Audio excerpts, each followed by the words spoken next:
Jornal em Foque. Apoio Unisanta, Universidade do Grupo de Excelência do MEC. BocNews, o jornal gostoso de ler e bom de negócios.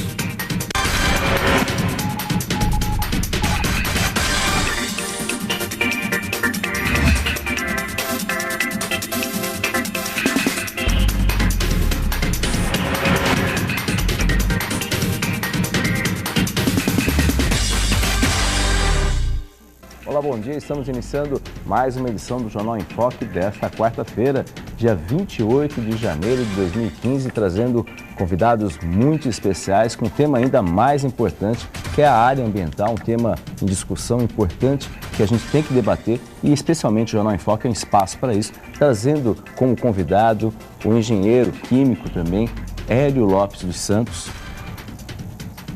e o colega jornalista do jornal BocNews, Douglas Luan.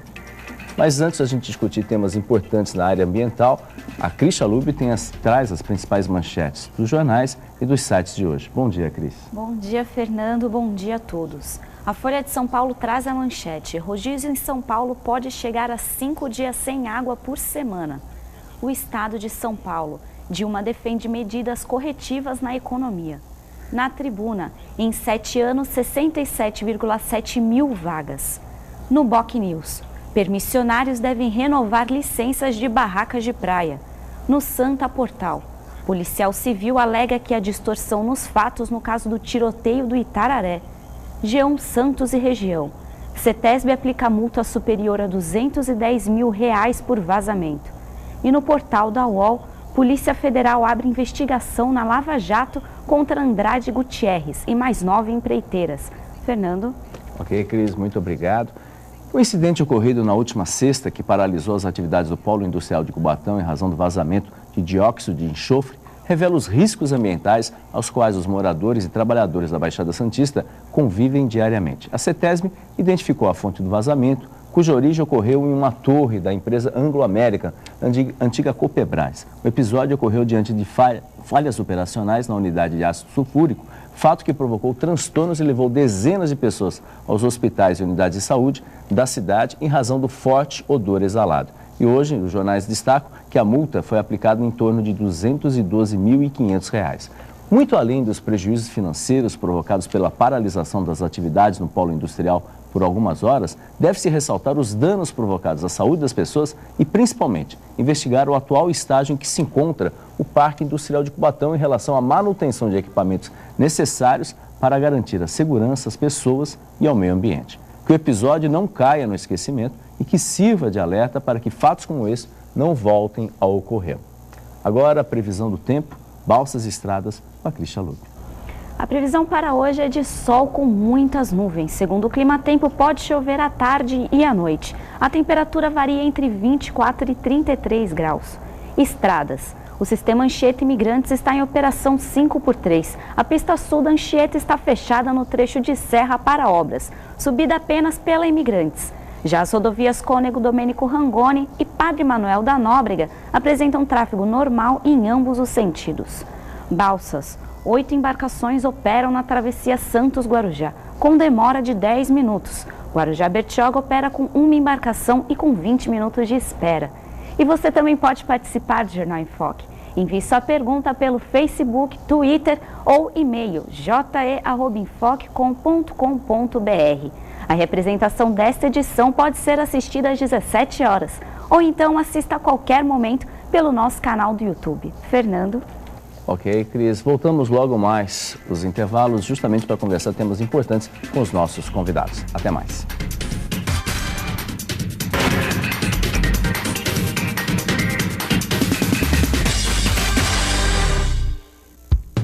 Excelência é estar entre as melhores universidades do país. É ter um preço justo, programas de financiamento e bolsas de estudo. Excelência é ter laboratórios dentre os melhores do Brasil, segundo o MEC. É prestar cerca de 2 milhões de atendimentos anuais gratuitos. Unisanta, Universidade do Grupo de Excelência, entre as 9% melhores do Brasil. Vestibular Universidade Santa Cecília. Inscreva-se já! Tudo novo formato, o site bocnews.com está mais interativo, dinâmico, com conteúdo ampliado e canal próprio de TV na internet. São mais notícias com credibilidade para curtir e compartilhar, em qualquer hora e lugar, seja pelo computador, tablet ou celular. Inclua o bocnews.com na lista dos seus favoritos e tenha ao seu lado a informação indispensável para o dia a dia. Jornal BocNews e bocnews.com. Experiência e inovação para bem informar. Atenção universitários, faça já a sua transferência para a Universidade Santa Cecília, Unisanta. São 33 cursos de graduação presenciais e à distância nas áreas de exatas, humanas, biológicas e saúde. Aproveite para ter acesso ao melhor ensino com 25% de desconto na primeira mensalidade. Faça parte da geração Unisanta e tenha orgulho de dizer: eu sou do Santa. Informações 32027101 ou www.unisanta.br.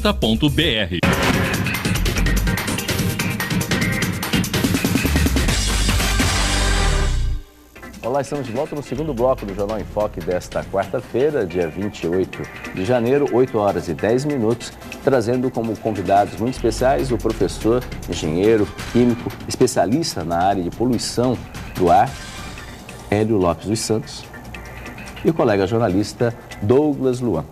Professor, temas a gente não falta para discutir hoje, só para o telespectador saber a importância. O professor Hélio Lopes dos Santos, um dos maiores especialistas nessa área ambiental. Ele é mestre em engenharia urbana com ênfase em poluição do ar, pós-graduado em engenharia de controle da poluição, pós-graduado em engenharia de segurança do trabalho, engenheiro industrial químico também, coordenador do curso de pós-graduação em engenharia de segurança do trabalho, pós-graduação em gestão ambiental e de engenharia de segurança do trabalho do CREA de São Paulo, além de ter sido gerente da CETESB em Cubatão e também secretário municipal de meio ambiente em Guarujá durante 5 anos. Da CETESB em Cubatão foi do período de 72 a 96, talvez um dos períodos mais críticos, né, que a gente tem na área ambiental, que nem se discutia muito a questão ambiental naquela ocasião.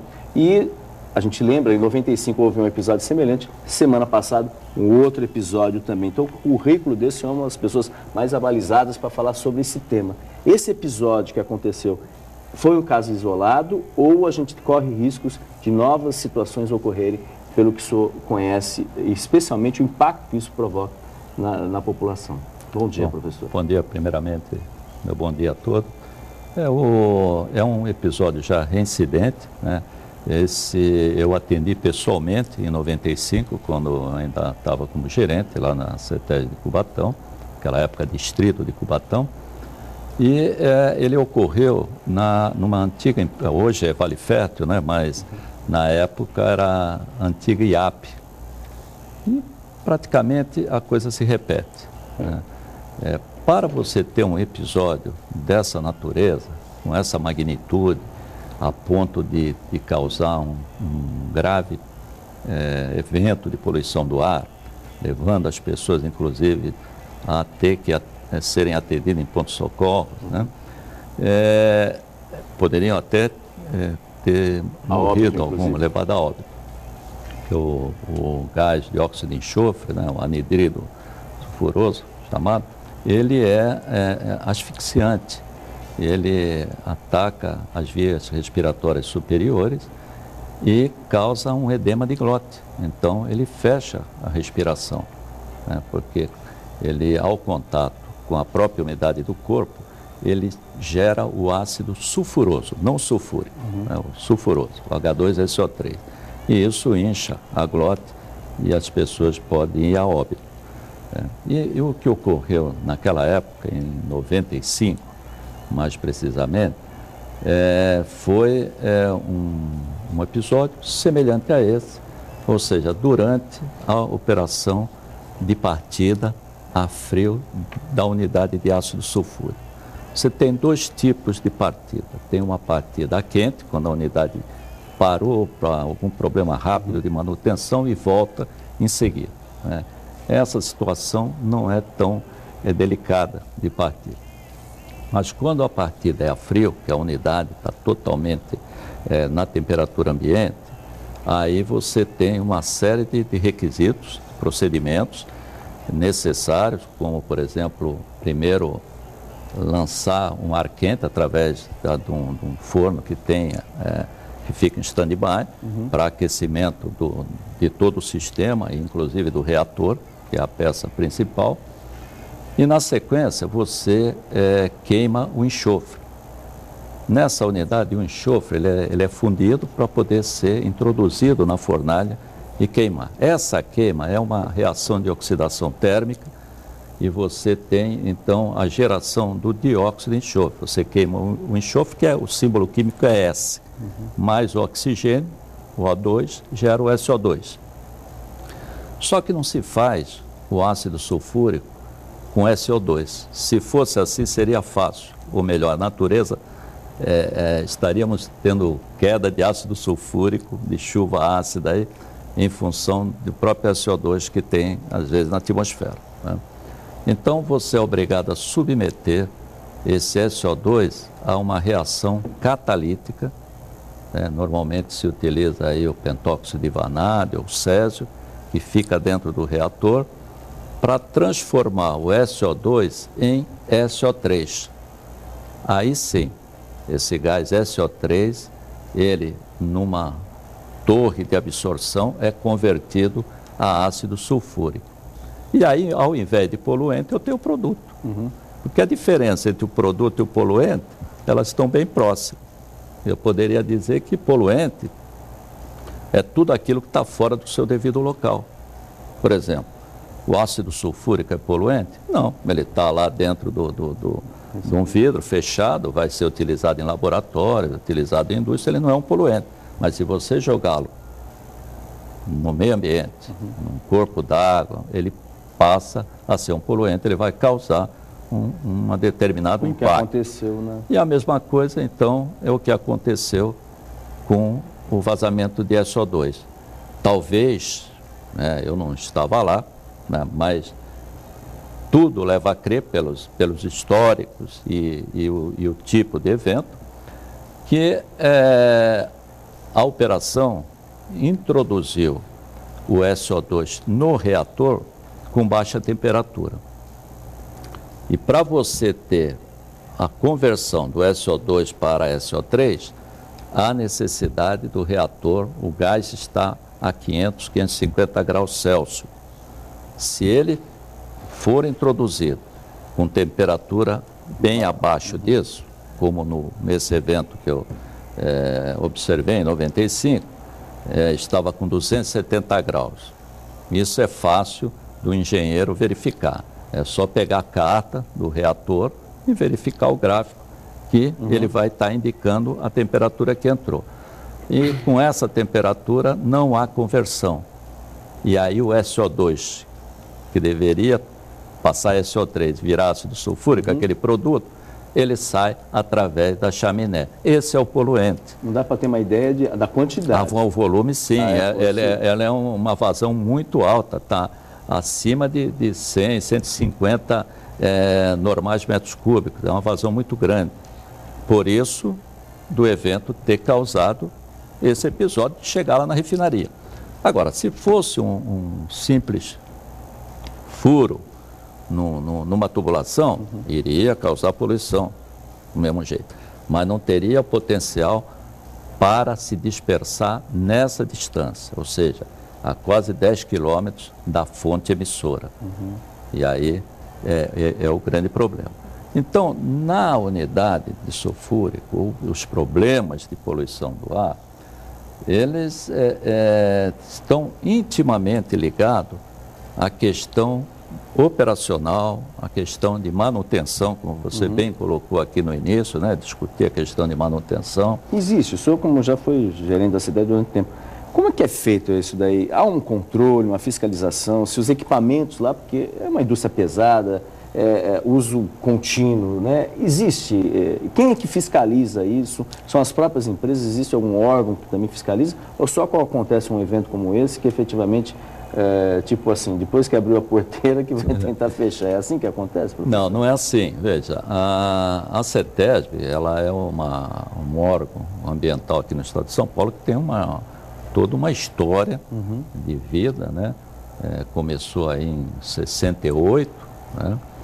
E tem tecnologia, tem pessoal capacitado para fiscalizar. Inclusive em Cubatão, ela se diferencia das demais cidades do estado de São Paulo, porque a sua sede praticamente está no meio das indústrias. Está na cidade, ali no Jardim Costa Silva, que está a 500 metros das indústrias, em especial ali da Caboclora, bem em frente. Então, o atendimento é rápido nesses casos de episódios críticos de poluição do ar. Mas no dia a dia existe uma fiscalização. Então, os engenheiros da CETESB, eles vão às indústrias, fiscalizam, estão sempre fazendo essa inspeção. Muitas vezes ocorre uma série de autuações que a imprensa não sabe. Isso é uma coisa corriqueira, a CETESB não vê toda hora, só quando é um evento dessa natureza. Agora, a legislação, ela é uma legislação muito bem elaborada, mas ela tem ainda uma falhinha. Ela foi feita, isso eu costumo dizer aqui para os nossos alunos, aqui da Unisanta, nos cursos de aula na engenharia química há muito tempo, agora na própria pós-graduação, na gestão ambiental. Numa das primeiras aulas, eu procuro dar ênfase à questão do arcabouço legal, da nossa legislação. Porque sem um conhecimento da legislação, você passa do lado do elefante e não enxerga ele. Então, a nossa legislação, ela ainda tem algumas falhas a serem corrigidas. Uma falha diz respeito justamente a essa questão de uma política preventiva. A legislação ela foi feita para a poluição pós-gerada, ou seja, a CETESB foi lá e penalizou porque ele lançou o poluente na atmosfera. Mas digamos que ela fosse fazer uma inspeção e a unidade estivesse numa situação de risco iminente. Ela não teria legislação para mandar paralisar ou multar porque o poluente ainda não foi lançado. Ou seja, haveria necessidade de ter um artigo específico, preventivo, que dissesse o seguinte, que risco iminente de liberação de poluente na atmosfera. Por exemplo, você chegaria lá, numa inspeção, veria o reator totalmente enferrujado, ou com uma corrosão acentuada, que fosse provocar um vazamento, né? Você poderia, em função do risco iminente, penalizar, advertir, exigir até a paralisação da unidade. Então, falta uma legislação nesse sentido. A outra falha está na legislação, aliás, até federal, que são as resoluções do CONAMA. Você tem o CONAMA 375, tem a antiga resolução CONAMA 20, que trata do lançamento de efluentes líquidos. E ela trabalha em cima de concentração, ou seja, está em miligramas por litro, não trabalha em cima de carga, em quilos por dia.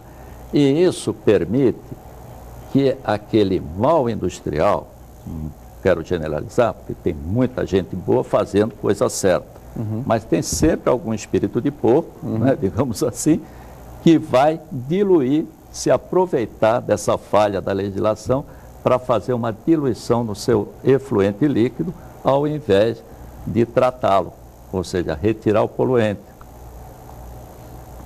Vou dar um exemplo. Sim. Se eu pegar, por exemplo, esse copo d'água aqui e jogar aqui um pingo de groselha, para que dê um colorido aqui especial, ele vai ficar, em função do volume dele, ele vai ficar meio avermelhado. Se eu pegar um barril e jogar 10 pingos, você não vai ver coisa nenhuma. Tá? Se eu analisar aqui, digamos agora que esse pingo foi um pingo de mercúrio.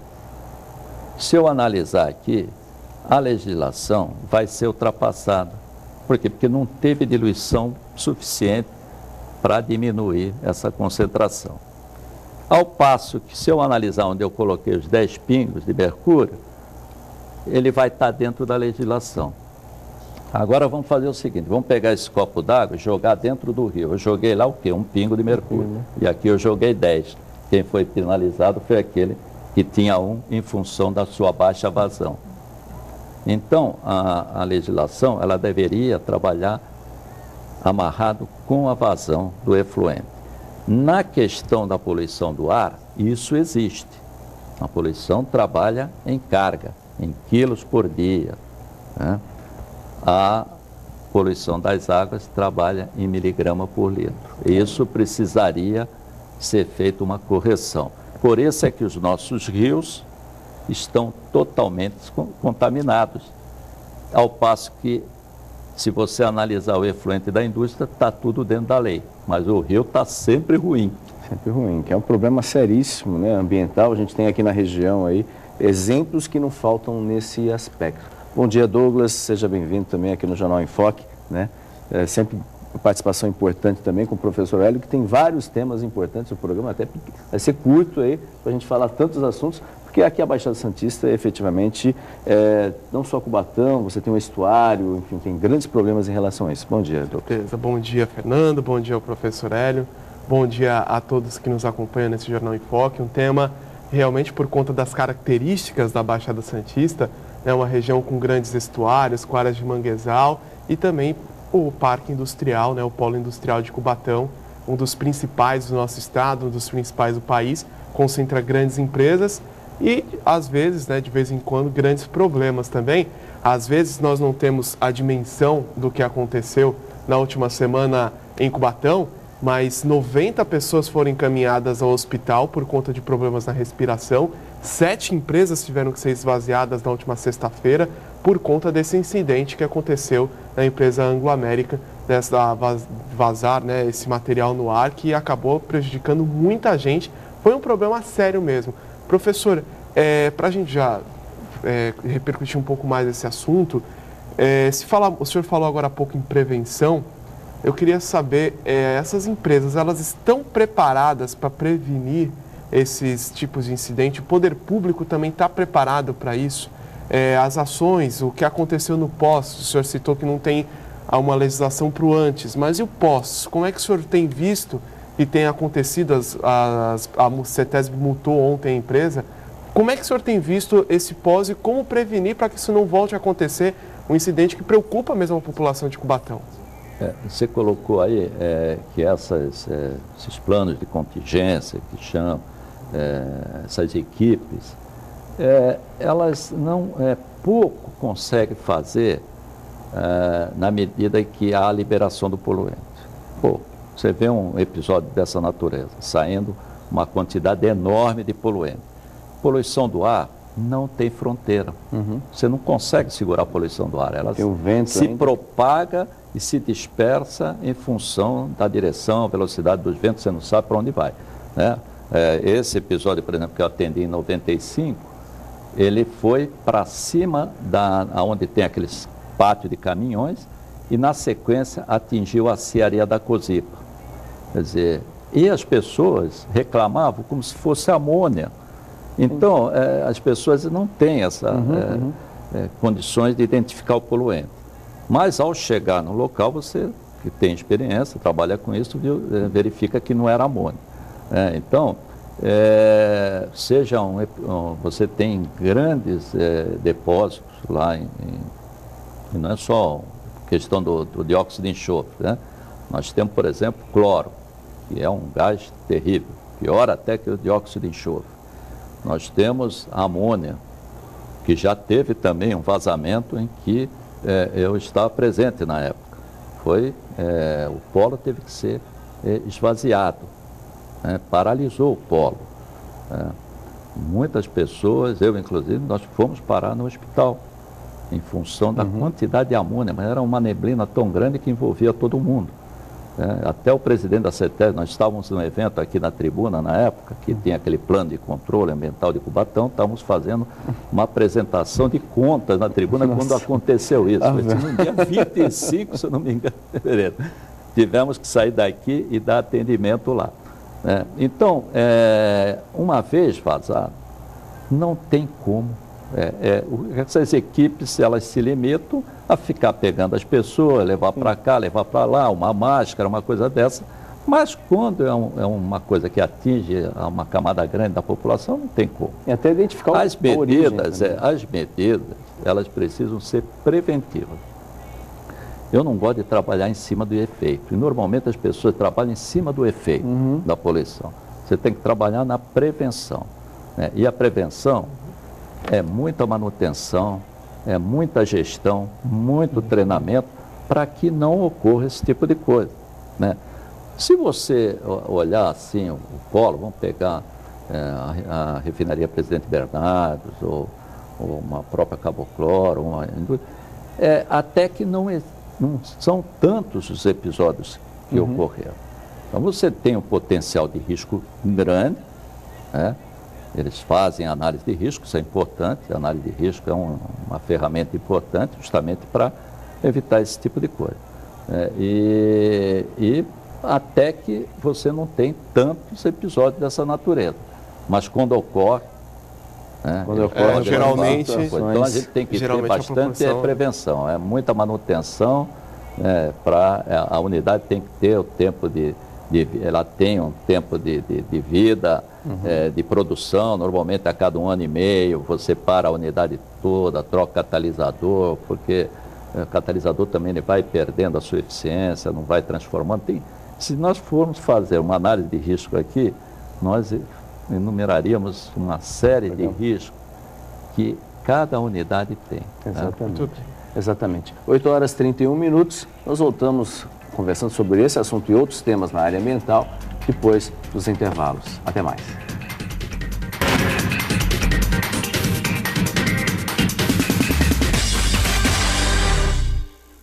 Unisanta, mais uma vez entre as melhores universidades do país.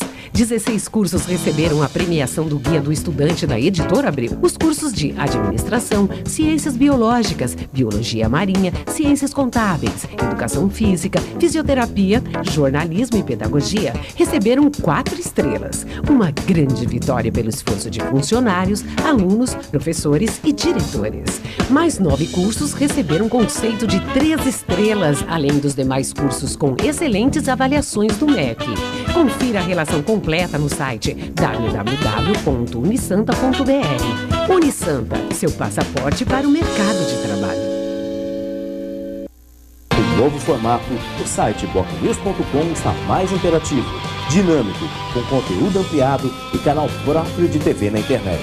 São mais notícias com credibilidade para curtir e compartilhar, em qualquer hora e lugar, seja pelo computador, tablet ou celular. Inclua o bocnews.com na lista dos seus favoritos e tenha ao seu lado a informação indispensável para o dia a dia. Jornal Bocnews e bocnews.com. Experiência e inovação para bem informar. Eu sempre soube que eu queria cantar, fazer música. Eu poderia ter decidido pelo rock, MPB, funk, mas o meu coração me levou pro samba. Eu sei que mandei bem. Você que fez o Enem, pense, pesquise. É a sua oportunidade. Escolher o curso e a universidade é decidir seu futuro. E atenção para o prazo das inscrições do ProUni. Fazer uma escolha consciente também é mandar bem. Saiba mais no site. Ministério da Educação, Governo Federal.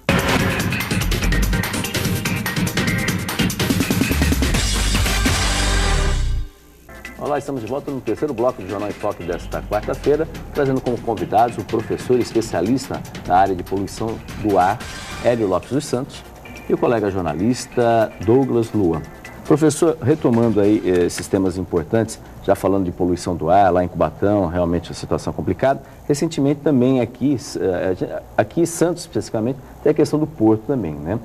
Tem até, a CETESB implantou existem duas unidades, estações, né? A da Ponta da Praia, dependendo do dia, e comparada com a de Cubatão da Vila Paris, às vezes elas se destacam no cenário. Quem entrar no site da CETESB acompanha aí, às vezes, situações bem complexas. Até não entendo por quê, porque Guarujá também tem porto e não tem uma unidade da CETESB para poder avaliar isso, que eu acho que o impacto também não seria muito diferente desse aqui da Ponta da Praia, nesse sentido. Se eu fosse secretário lá em Guarujá, deve ter sido uma briga também para a CETESB. A primeira coisa que nós fizemos na época foi enviar uma carta para a CETESB para implantar uma estação medidora principalmente ali próximo à Rua do Adubo, que é um local mais crítico, né? Mas não foi implantado.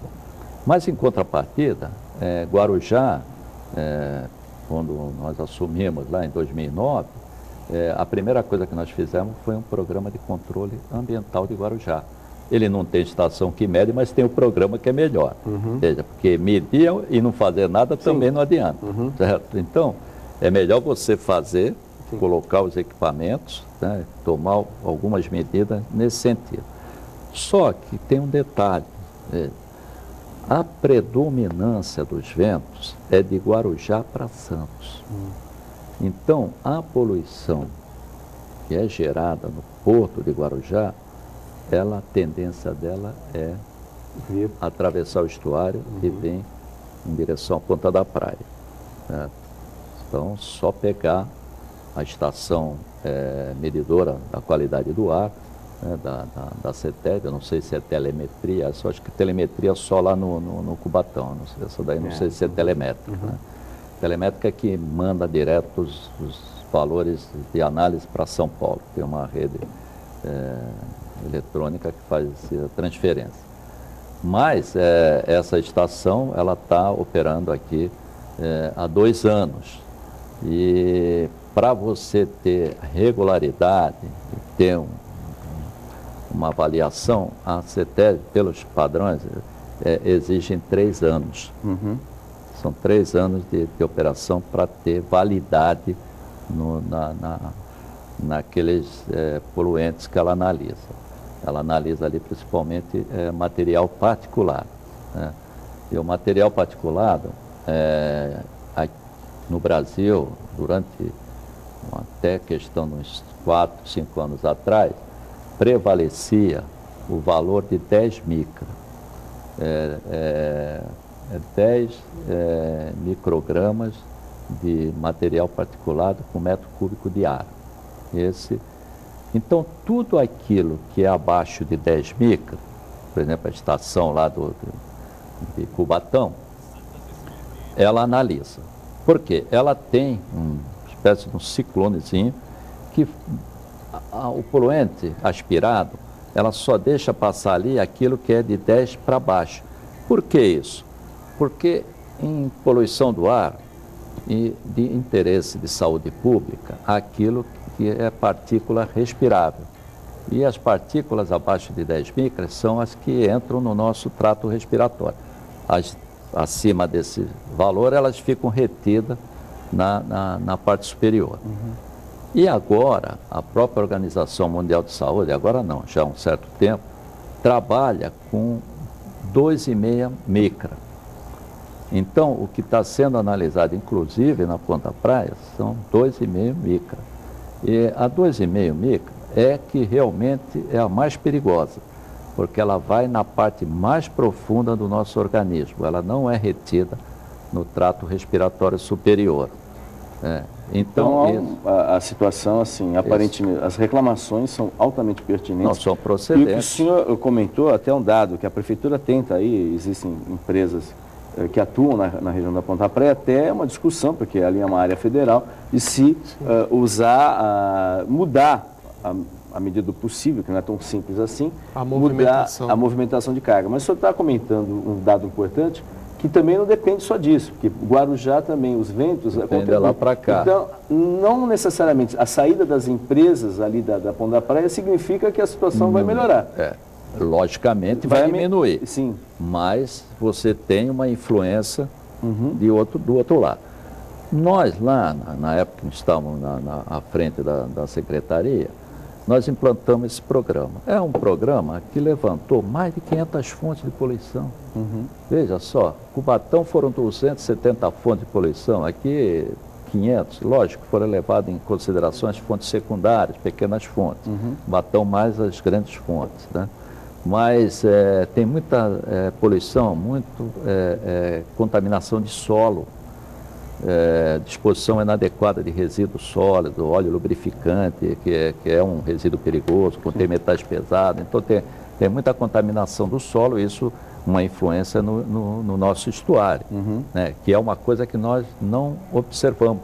Porque o leigo, ele reclama daquilo que ele vê. Então, ele reclama de fumaça preta, de poeira, que ele consegue enxergar. Ele reclama de ruído, que ele escuta, né? E de odor, que ele também, os sentidos dele consegue captar. Agora, ele não reclama de metais pesados.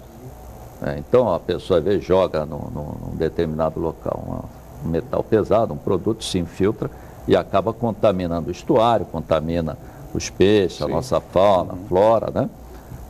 Embora não faça parte da balneabilidade das praias, porque a balneabilidade das praias trabalha em cima do aspecto bacteriológico, mas também acaba influenciando, né?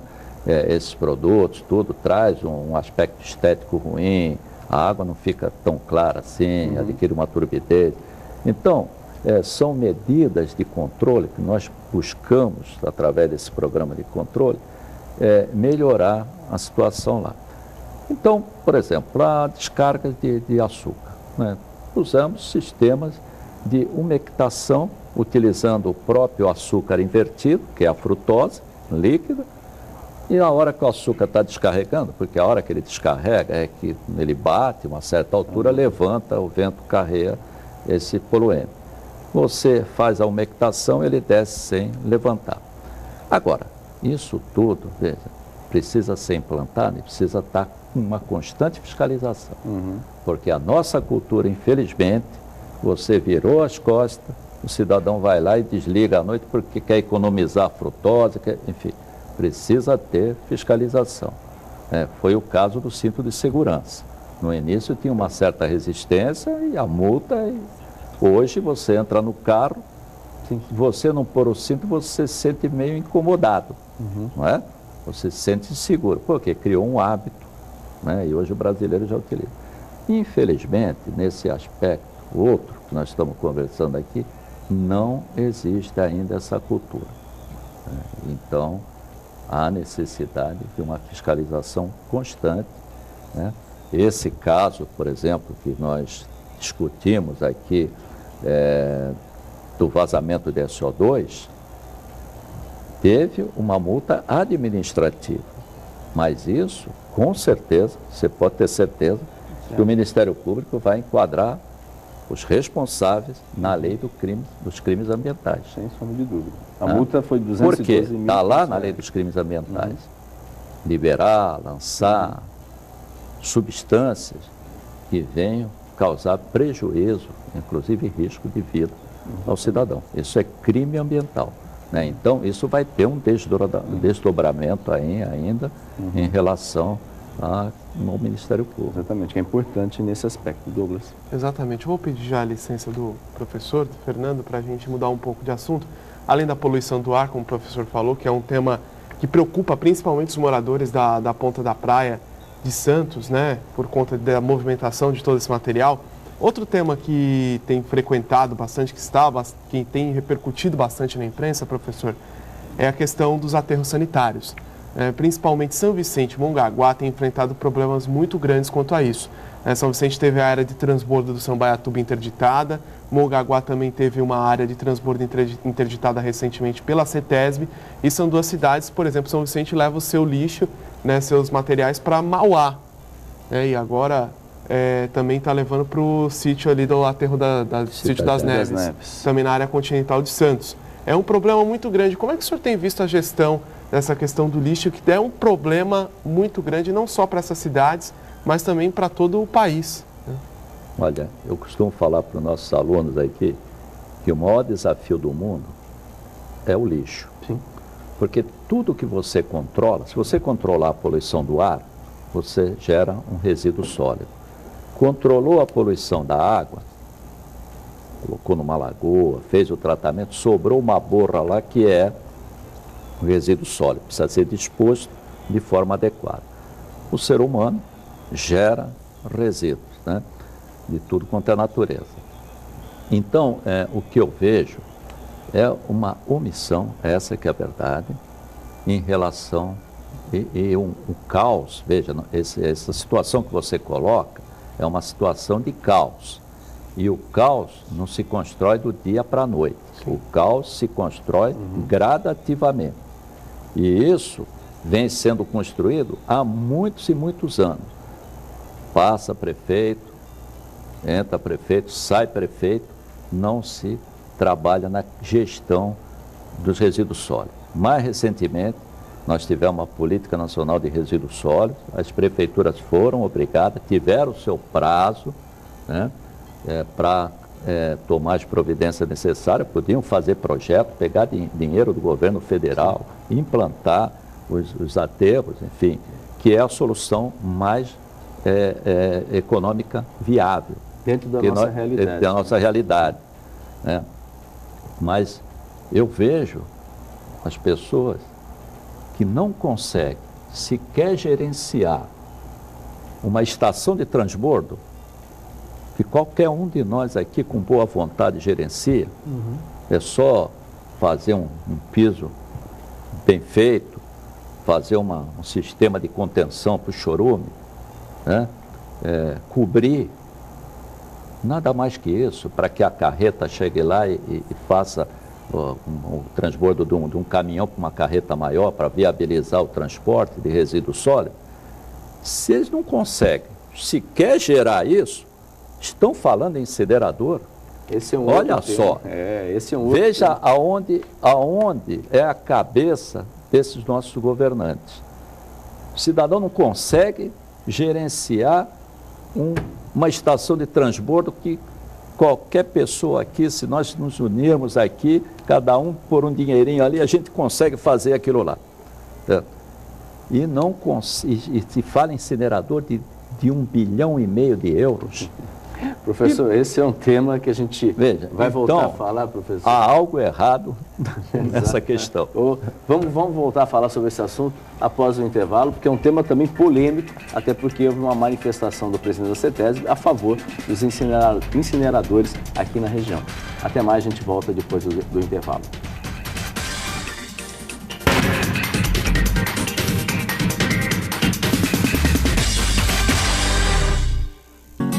No Santa, você conquista muito mais do que conhecimento. Aprende a explorar os diversos caminhos da vida e já começa a vivenciar o ambiente universitário. Aqui, além da formação, você ganha amigos e lembranças que irão acompanhar você para sempre, junto com todo o conhecimento adquirido nos melhores anos de sua vida. Colégio Santa Cecília, há mais de meio século, formando e educando gerações. Um novo formato, o site bocnews.com está mais interativo, dinâmico, com conteúdo ampliado e canal próprio de TV na internet. São mais notícias com credibilidade para curtir e compartilhar, em qualquer hora e lugar, seja pelo computador, tablet ou celular. Inclua o bocnews.com na lista dos seus favoritos e tenha ao seu lado a informação indispensável para o dia a dia. Jornal Bocnews e bocnews.com. Experiência e inovação para bem informar. Academia Unisanta. Bem-estar, saúde e qualidade de vida. Mais de 80 aparelhos de última geração. Profissionais qualificados para orientar as atividades de modo personalizado. Ambiente agradável com muito conforto para todas as idades. Musculação é na Unisanta. Academia Unisanta. Dê uma força para a sua saúde. Informações 3202-7126.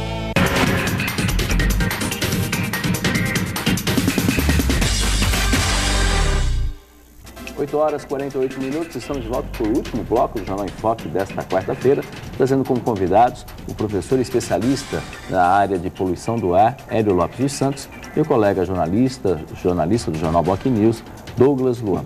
Mas antes da gente voltar ao tema importante, que a gente está falando sobre a questão dos incineradores, né? Nesse sentido, a Cris Chalub tem uma pergunta de um internauta, não é isso, Cris? Isso, a pergunta é do Uriel Vilas Boas. Ele pergunta como o professor Hélio vê a situação do porto, onde há uma grande rotatividade de trabalhadores que lidam com produtos químicos nos navios.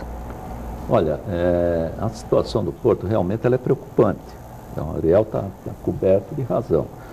Já inclusive o CREA, preocupado com isso, nós fazemos parte da Câmara de Engenharia de Segurança do Trabalho. Eu, professor Auro, ficou durante muitos anos no CREA. Agora criamos um GT, um grupo de trabalho, e nós nos reunimos sempre na Associação dos Engenheiros para tratar da questão de segurança do porto. E a condição assim, do porto é muito precária. Inclusive a questão de segurança de uma maneira geral. Segurança do trabalho e segurança digamos assim, aí que o Ariel coloca, de acidentes ampliados. Acidentes ampliados são esse tipo que ocorreu aqui. Nós tivemos aqui a questão de 3 anos atrás, 2 anos e meio mais ou menos, na Santos Brasil, um evento com vazamento de HF no ISO container, que tiveram que buscar engenheiro na Alemanha para conter a situação. A população de Santos sequer teve uma ideia do risco que ela estava submetida. O HF se vaza um container, um ISO container de 18 toneladas, ele num raio de 3 km de distância não fica ninguém vivo. Nossa. Isso a gente nem teve informação. Não, lá só vazou um pouquinho da válvula de segurança, colocou lá 3 funcionários, estavam a uma distância de 300 metros, vão parar na UPA lá de Guarujá com um sistema nervoso central, perdeu totalmente, ficou tremendo lá, não tinha mais como se manter em pé. E foram atendidos. Esse é um caso que está sendo, inclusive, ela foi penalizada na época, nós penalizamos, encaminhada ao Ministério Público, é um caso que está sendo visto como um caso da lei dos crimes ambientais. Gravíssimo risco. Professor, retomando, quer dizer, é outro aspecto, a gente não tem só o polo de Cubatão também, mas temos o porto, essa questão da rotatividade dos trabalhadores, uso de manuseio de produtos químicos e entre outras questões. Mas retomando, a gente volta a dizer que esse tema é tão importante, até pelas características nossas da Baixada Santista, polo industrial, porto, né? Então a gente tem essas características. Mas retomando a questão de incinerador, que o senhor já teve na Alemanha, o senhor conheceu os incineradores lá na Alemanha, né? E é uma polêmica, o prefeito de Praia Grande, Alberto Mourão, é um defensor ferrenho, quer levar incinerador lá para Praia Grande, e o próprio presidente da CETESB, recentemente, falou que a alternativa que ele vê, acho que até de uma forma muito rápida e simplista, são os incineradores, instalação de incinerador aqui na região. É a solução? O senhor já esteve lá? É a melhor alternativa, professor? Não, não é. Não é. A própria Política Nacional de Resíduos Sólidos, ela fala o seguinte, que só vai para o aterro o rejeito. O lixo não é um rejeito. Né? O lixo você pode reciclar, pode transformar ele em uma série de coisas. Né? E inclusive ele dá aí sustento um grande número de famílias, de catadores, pessoas que trabalham aí na sociedade com o lixo. Partir para a incineração, hoje, na própria Europa, ela está sendo colocada de lado. Até porque eu vejo que no discurso desses que querem o incinerador, eles colocam, inclusive, aproveitando a situação do momento, de falta d'água, de crise energética, colocam o incinerador como a panaceia, a grande saída para a crise energética. Só que eles não fizeram a lição de casa, como a Alemanha fez. A Alemanha ficou 20 anos discutindo e lá tem o incinerador. Tem o incinerador, mas tem uma política de resíduo sólido e reciclagem. Só vai para o incinerador papelão e plástico. Isso tem poder calorífico, isso gera energia. E lá eles precisam dessa energia para calefação, geração de vapor, em que eles distribuem para a sociedade, vende isso daí. Aqui não tem política de reciclagem, não tem nada, você põe o teu saco de lixo com uma série de lixo orgânico, eles vão jogar isso dentro do incinerador. Vai queimar? Não vai queimar. Alface, laranja, abacaxi, não queima. Então o que vai precisar fazer? Vai precisar pôr uma tocha, uma queima, queimando energia para queimar o lixo. Vai gerar mais energia. Não vai gerar energia, vai queimar e não, vamos gastar energia para queimar o lixo. E não o lixo vai gerar energia para a gente. E também esse lixo, os resíduos que sobram. Mais um detalhe, ele não consegue, na própria Alemanha, queimar totalmente o lixo. Aí um problema de grelha, de incinerador, operacional. Então, muitas vezes aquilo tem que retornar outra vez para queimar, né? E mesmo na Alemanha, com toda essa política, ainda vai coisas que não deveriam ir para dentro do incinerador. Porque sempre o povo tem alguém que não faz a lição de casa, né? Bom, mas digamos que tudo funcionasse perfeitamente e o incinerador fosse fazer o seu trabalho de queima, de incinerar aquele resíduo. Sumiria o lixo? Não. Geraria uma cinza, uma escória do incinerador. O incinerador, ele gera 3 tipos de poluentes. Ele gera a escória, que fica no tubo rotativo ou na própria grelha, gera as cinzas volantes, que são captadas pelo sistema de controle de poluição, filtro humano, precipitador eletrostático, e gera uma lama do lavador de gás. Então, esses 3 resíduos sólidos, agora, não são mais resíduos sólidos que podem ir para um aterro, como aqui do sítio da Navidade. São resíduos sólidos perigosos. Eles saíram para uma categoria de perigoso quimicamente. Então, ele precisa ter disposto de forma adequada no aterro de resíduo perigoso. Normalmente é o aterro industrial. Nós temos isso na Baixada Santista? Não. Vamos ter que levar lá para Tremembé, enfim, para algum lugar lá na Grande São Paulo. Quer dizer, nós vamos ter, além do custo do incinerador, o custo do transporte e vão ter que fazer um aterro lá. Então, você não consegue se livrar nunca do aterro. Na própria Alemanha, uma das coisas que nós questionamos foi aonde vocês jogam isso? Porque lá eles acabaram com o aterro. Falaram que o aterro era uma bomba de efeito retardado para viabilizar o incinerador. Então, o que aconteceu? Eles pegam todo esse resíduo gerado e colocam nas cavernas a 500 metros de profundidade. Lá em Salzburgo, onde retirava-se salgema, se criou imensas cavernas artificiais, né, onde eles colocam isso. Mas uma hora vai saturar, eles vão precisar de um aterro. Aqui nós vamos colocar onde isso? Na Caverna do Diabo, que é um local protegido, que é uma caverna natural. Aqui nós não temos isso, vamos ter que ter aterro. Então, essa é uma questão que eu diria que precisa ser muito bem discutida, não pode ser tratado de afogadilho.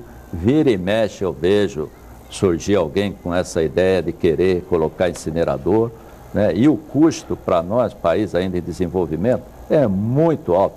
Vai sair 4 vezes mais do que um aterro, o custo. Hoje as prefeituras já penam para pagar essa questão de resíduos sólidos, vão ter que pesar 4 vezes mais.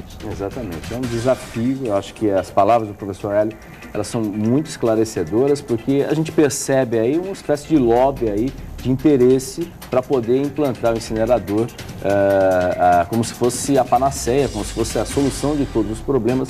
E só quem acompanha um pouco nessa área ambiental, ou quem assiste, tem vários documentários sobre isso. Na Europa é um problema sério, tem a questão dos filtros também nesse sentido, é uma questão muito séria, mas a gente vão ter outras oportunidades, professor, para a gente voltar a debater, porque é um tema, essa área ambiental, Douglas, é uma área que chama muita atenção e cada vez mais a gente precisa discutir, porque se o cidadão não fizer também a lição de casa, não adianta. Por mais ideias mirabolantes que a gente tem, não adianta se o cidadão não separa o lixo nem nada. Bem, a gente agradece a sua participação, telespectador. Agradecemos a presença dos convidados no Jornal em Foque desta quarta-feira e relembrando que esse programa será reapresentado a partir das 17 horas aqui na Santa Cecília TV ou pode ser assistido a qualquer momento pelas redes sociais no nosso canal no YouTube. Tenham todos um ótimo dia.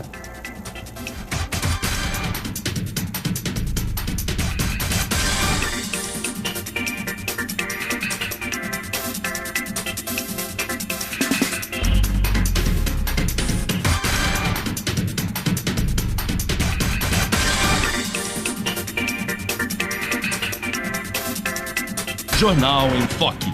Apoio Unisanta, Universidade do Grupo de Excelência do MEC. BocNews, o jornal gostoso de ler e bom de negócios.